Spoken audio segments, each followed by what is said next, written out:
Spoke yesterday to Lieutenant Commander Paul Massey on his return to Portsmouth. He was 21 years old. He set off on HMS Hermes. He witnessed Sheffield being hit, 20 men being killed, the first Exocet attack that we talked about a moment ago with Lord Weston, a real, genuine shock. And he also talks in this little interview about what the homecoming was like back in Portsmouth. The only thing that I would say that I've carried for 40 years relates to July the 21st. And that was when we returned and we're on the Hermes and we sailed in. And we were anchored off the Isle of Wight the night before on the 20th, so close you could smell the fish and chips ashore. And I thought, God, it's good to be home. But then sailing in, we met Margaret Thatcher. She flew on board and she shook my hand and said to me, "You've done very well. But remember what your families have gone through." And that stuck with me for 40 years. That wasn't Margaret Thatcher, the Prime Minister or the politician. That was Margaret Thatcher, the mother.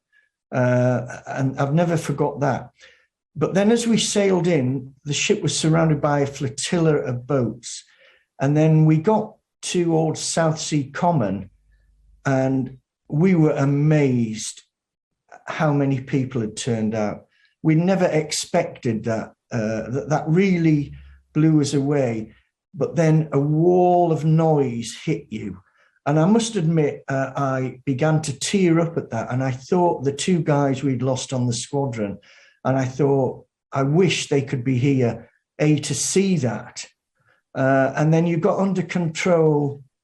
And then as we sailed into Portsmouth Harbour, and past the castle and the railway station, and the jetty was close where we were about to dock, the crowd was phenomenal. And this was all families of people on board. And I knew my mother and father, my grandmother and my younger brother were in that crowd. And then the band, the Royal Marine Band, which I consider to be the best in the world, started playing Land of Hope and Glory. And I cried like a baby. And even now, 40 years on, if I'm on a cruise with my family, on a sail away party, they always play Land of Hope and Glory. And it's some kind of trigger because I just have tears rolling down my face. And my wife will turn and look at me and just smile and nod because she knows